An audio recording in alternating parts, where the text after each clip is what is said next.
زه الیاس کاکړ یو نظر په سر ټکو.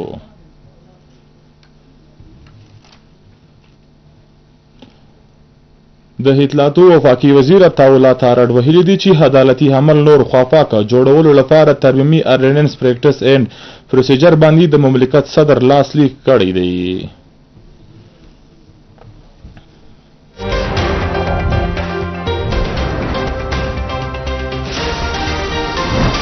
د اطلاعاتو او نشریاتو وفاقي وزیر عطاءالله تارړ ویلي دي چې د حکومتي اقداماتو په برکت په هیواد کې د لوی سرمایه‌کارۍ لاره پرانستل شوې ده.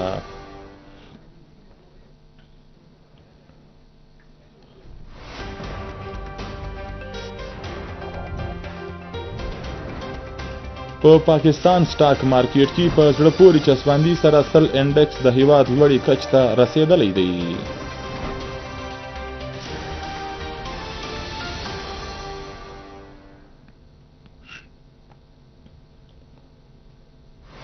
د پاکستان معاشي شوالي په نړیواله کچه باندې منل شوی دی. بلومبرګ پاکستان سټاک مارکیټ 2024 تر اوسه پورې د نړۍ غوره مارکیټ ګرځول شوی دی. او اوس د خبرونو تفصیل. د اطلاعاتو وفاقي وزیر عطاءالله تارړ ویلي دي چې عدالتي عمل نور خواپاکه جوړولو لپاره ترمیمي ارډیننس پریکټس اینډ پروسیجر باندې د مملکت صدر لاسلیک کړی دی. وفاقي کابینې د سرکولیشن سماري له لارې د ارډیننس منظوري ورکړې وه. هغه وویل چې د هر کیس به په ټاکلي وخت باندې اوریدل کیږي. اوس چې په هر کیس لومړی راسي هغه به د اوریدنې لپاره ټاکل کیږي. د عدالتي کاروایی ټول ریکارډینګ او ترانسلیټ د ولس ومخ ته وي. په ارډیننس کې د یو سل څلور اتیا درې لاندې د اپیل حق ورکړل شوی دی. د اطلاعاتو او نشریاتو وفاقي وزیر عطاءالله تارړ ویلي دي چې د حکومتي اقداماتو په برکت په هیواد کې د لوی سرمایه‌کارۍ لاره پرانستل شوې ده. د چین روحي ګروپ پاکستان کې د 7 ارب ډالرو سرمایه‌کارۍ لپاره چمتو دی. هغه ویل چې د وزیر اعظم محمد شهباز شریف سره د روحي ډلې چیرمن ملاقات کړی دی. چیرې چې د روحي غي جوړې په یاداشت باندې لیک کړل شوی دی. ډله په پاکستان کې ټیکسټایل پارک به جوړوي. په کوم کې به د 100 څخه زیات چینی کمپنیانې دغه پارک کې خپل سټالونه لګوي.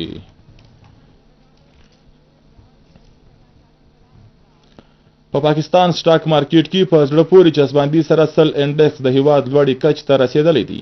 په سل انډکس کې د 9.5 پوینټونو څخه زیات اضافه شوې ده. د انډکس په 2.125 کاروبار کوي.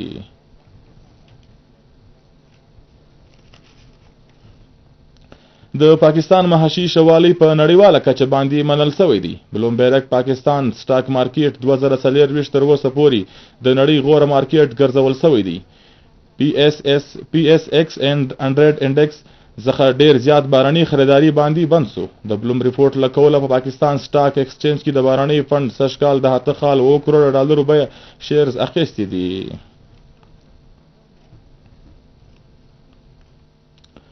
د چمن د ستونزو په اکله د 11م ټاسک فورس غونډه د بلوچستان اسمبلی د سپیکر کیپټن ریټایرډ عبدالخالق اسکزي په مشرۍ کې وسوه. د نوي جوړ شوي ضلع چمن د ستونزو هوارولو لپاره بلوچستان اسمبلی کې غونډه ترسره شوه. په غونډه کې د خبرو پر مهال سپیکر هدایت وکړي چې غیر حاضر استادان دي ژر تر ژره معطل کړل شي او نور استادان دي ولګول شي. په دې موقع سپیکر وویل چې غیر فعال سکولان دي بیرته پرانستل شي او په هایر ایجوکیشن کې دي لیکچررانو کمی ژر تر ژره پوره کړل شي. د روغتیا په اکله خبرو پر مهال پریکړه وسوه چې ډیسټریکټ هیلث هیډ کوارټر اسپیټال ته د سمدستي د اړتیا وړ دوايانې ورکړل شي او په ضلع کې د ډاکټرانو حاضري باوري کړل شي.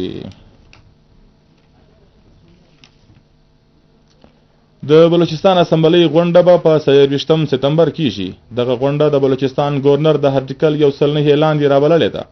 غونډه به د 3 اکتوبر پورې دوام ولري.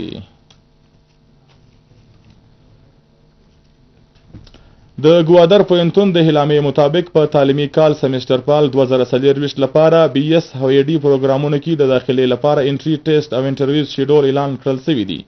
د پوهنتون د BS هویډي پروګرامونو کې د داخلي لپاره انټری ټیسټ او انټرویو به په 28 سپتمبر د جمعې په سهار 10 بجې په ګوادر پوهنتون کې کیږي. و ټولو امیدوارانو ته هدایت کړل شوی دی چې هغوی د خپل د حاصل شناخت کارت بې فارم او تعلیمي دستاویزاتو سره په ټاکلې نیټه سهار 9 بجې په ګوادر پوهنتون ته راسي. د بلوچستان د حکومت په مرسته ګوادر پورت اتارټي د جی پی هي کمپلیکس په سیمه کې د ګوادر ځایي ځوانانو لوبغاړو لپاره جدید اسانتیا لرونکي فوټسال میدان جوړ کړل شو. د فوټسال میدان پرانسته د ګوادر پورت اتارټي چیرمن میر پسند خان بلیدي او سیاسي مخور میر اشرف حسین بګړه وکړه. په دې موقع د ګوادر پورت اتارټي چیرمن وویل چې فوټسال ګراوند کې د لوبو د ودی او ځوانانو د لوبو خواته پر راوستلو کې مرستیال ثابت شي. په دې موقع د ځایي لوبډلو ترمنځ لوبه هم ولوبول شوه. په زیارت کې ټول بلوچستان شهید وطن میر سراج خان رسانی فوټبال ټورنمنټ په فائنل لوبه کې مکران ډیویژن کوټی سیټي ته ماته په ورکولو سره ټرافي په خپل نامه کړه. فائنل لوبه مکران ډیویژن د یو په مقابله کې په 3 ګولونو وګټله. ځانګړي میلمه ډي جی سپورټس په ګټونکي کې ټراپیانې او نغدي پیسې وویشلې. په دغه ټورنمنټ کې ټول 12 لوبډلو ګډون وکړی.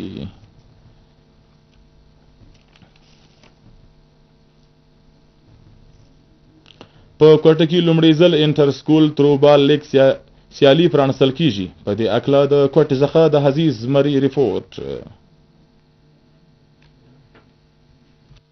انٹر اسکول تھرو بال لیگ سبزل اسکول کی ٹیم نے جیت لی. کلیشہ خان کی ٹیم لیگ میں رنر اپ رہی. صحت مند سرگرمیوں کے فروغ کے لیے انٹر اسکول مقابلوں کا اہتمام وزیر تعلیم راحیلہ درانی کی کوشش سے کروایا گیا.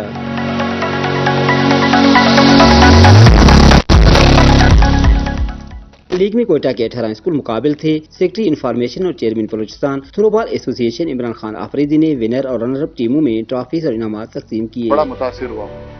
کوئی شک نہیں ہے کہ ماشاءاللہ ہمارے یہاں بہت ٹیلنٹ موجود ہے. اصل چیز جو ہمیں یہ گیم اور اسپورٹ سکھاتا ہے وہ اسپورٹس مین اسپرٹ سکھاتا ہے کہ آپ ہار کو بھی قبول کریں اور جیت کو بھی سیلیبریٹ کریں.